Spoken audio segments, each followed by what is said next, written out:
G'day there, welcome to this Mark's Reviews and Tutorials video. We're going to be doing the front brakes on this X4 30D. Now, I'm going to say something right up front. If you don't have good tools, don't take this on. Mechanics now have all got impact wrenches, and they're great for getting tight bolts off and things like that, but unfortunately, mechanics also use them to put bolts on. So wheel nuts, something that with a wheel spanner you could always get off yourself. There is no way, of the last 5 cars I've had, I've been able to get wheels off with something like that. I've had to get a special socket with an extender bar, and then I use this, a great big lump of steel on here, and then using leverage right out to the end, and as you'll see, you've got to make sure that stays on and square. It's still at everything I've got to break them. So if you're coming with just a wheel spanner or like a spanner off your car, absolutely forget it. You're not going to be able to get it off. So only take this on if you've got some serious tools. Now, that being said, I'm saying that because I've got some serious tools, but I've done the other side and now doing this side, and I wasn't able to complete it without going to my mechanic friend and getting some impact wrenches to get off the little nut that holds the rotor on. And also to get off the bolts from the back, because it had all been put on with an impact wrench way over torqued, over specs, which means that I couldn't get them off. So anyway, here we go. We're going to crack the nuts to start with, just loosen them all a little bit, then we're going to jack up the car.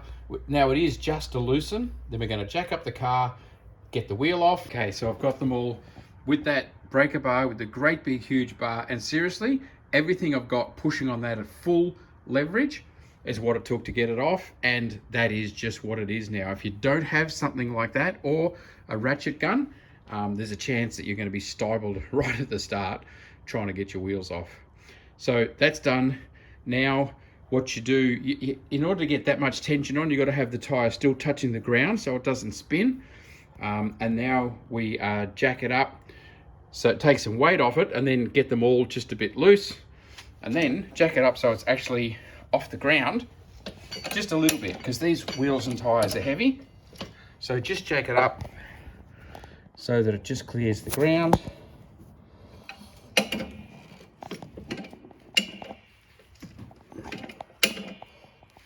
Like that. And then we're going to spill. You can just use a standard drill to spin your nuts off, just to save the time. You'll see here, it is, or you can't get tight nuts off with a standard drill, but you can rip them out like that, and it's just so much quicker and a great way to get the studs out. So we're going to rip those off, lift the wheel off, and then we'll start to get inside. It's off, and we're now going to be taking off. There's little, what they call sliders, slider bolts in here. There's just a little cap that you should be able to, it's just sitting on rubber here. You should be able to pry off the cap with your fingers. If not, just grab a screwdriver and plop that cap off. There's one at the top, there's one at the bottom, and then there's the big bolts right there, so you can see where that is. There's 16 mil, and they need to be undone as well. So that'll get your caliper off here, and because we're doing pads and rotors, we're taking the rotor off, and that is a matter of getting this little guy here done. Now again, I had to use an impact to get that off. I've been stuck with that before. They often seize because the rotors don't come off very often. So you can often, I'll turn him up to the top. You can find that these get stuck. And there's just a little Allen key head that you need to use to get them out. If you do get stuck and want to come up with some non-ratchet alternatives, have a look at my video for doing the front brakes on a 5 Series E60. Just put that into YouTube search, put Mark's Reviews and Tutorials front brakes E60 or E61, and you'll see I worked and worked and worked without the ratchet and finally got that out. So you've just got some methods of, if you've got one that's tight and stuck and you don't have a little ratchet, then that's something to look at. Here's a piece of gold right here. I've borrowed my friend's little Snap-on Tools little ratchet driver. Goes backwards at the bottom, forwards at the top, and watch this. I know this would have been an hour's work. The battery's almost gone on it, but But as you can see, got a good torque little ratchet ripping the living daylights out of this, and it's not coming out yet.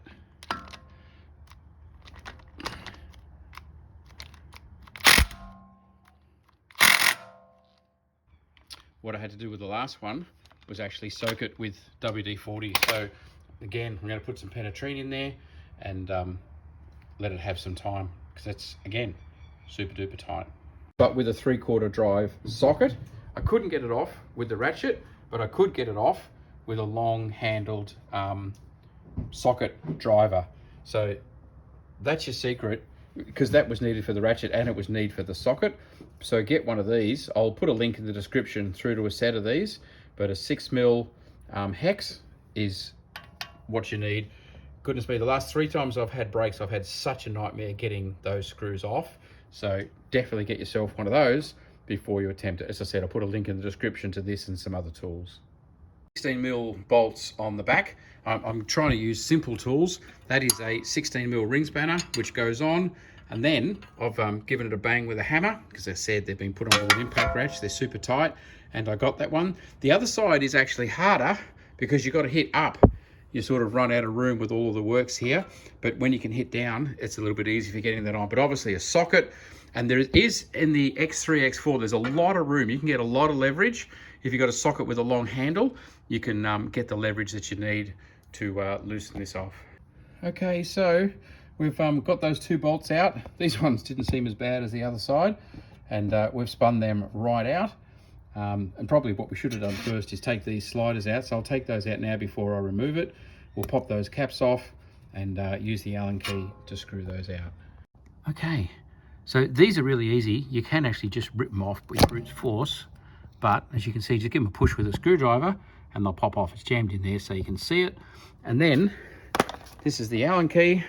Unfortunately, mine isn't marked what size it is, but you can see she's a pretty biggie. Again, I'll put a link to a set which does have this size in it, and then we just unscrew it. Again, with an Allen key, you can stick it in, and if you need a bit of impact, you can give it a bit of a tap with the hammer. The hammer is the original impact wrench, like it hits. So if you don't have an impact, you can try and shock it just to start it, and then you should be able to turn it by hand and get these sliders out. They're not actually supposed to be done up tight at all, these ones. I think it's like 22 Newton or foot-pounds, sorry, something like that. They'll only come out to sort of the end of the rubber. You can see the thread here, you can see it's out. You just need to reach in with a pair of pointy nose pliers. Now there's a slider, so don't go damaging this edge, but reach in with the pointy nose pliers and grab that out like that. And that is the slider pin that you're pulling out. And we'll put a little bit of grease on that, not on the thread, but on the slider part when we put him back in. There's 2 of those to pull out. Big bolts are out, so this is just sitting here now. Now, I'm changing the rotor, and if you're changing the rotor, you're gonna have worn down like this one has. So you've got a lip. So the brake pad here is going to be held in by that lip. So we actually need to open the brakes up a little bit in order to get it. There's a lip at the front and a lip at the back.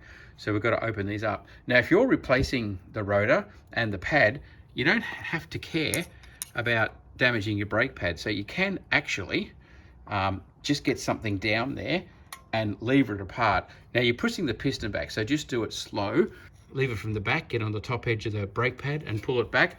There's a piston on the back. You're getting it to slowly open up so that it'll release a bit, so you can get the brake pads actually out and off over those ridges. Okay, so on your X4 or X3, just up under here, you see this little clip here? You just give that a squeeze. That'll clip out and this will come out.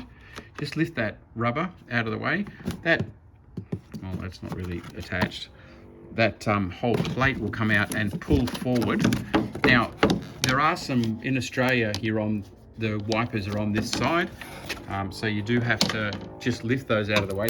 There's a little clip, you can see that'll just pull out, so you can get those out of the way. They'll lift out of the way, and that just comes straight off, nice and easy. And this is your reservoir for your brake fluid. And what you want to do, you want to loosen the cap off, and I wouldn't take it right off, just have it sitting there loose. You don't want dirt and muck to go in it. But get a clean rag and, well, actually it doesn't have to be clean. Just get a rag and stick it around the sides. So if it does happen to overflow, because when you're pressing the pistons in, there's brake fluid coming back this way, and you just catch it so it doesn't end up spilling down through the engine compartment. But it shouldn't spill, particularly if you're doing one at a time, and then bringing the pad back, it shouldn't flood over.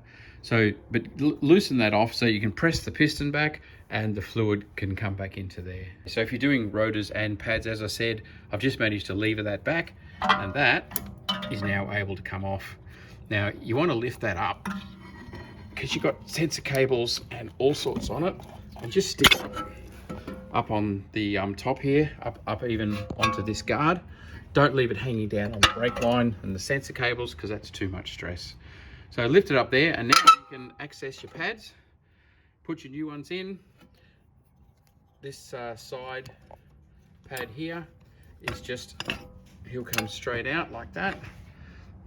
See, he's there. There's still actually quite a bit of meat on those, but that failed a roadworthy. So we need to replace it. You can see there where I levered it out. I wasn't being gentle at all. And there you go. There's the old pad. And the other one is, you can see, just grab, I've got a finger here down on the wing of the pad there, because it's got a clip. You'll see it coming out. There's a clip in there.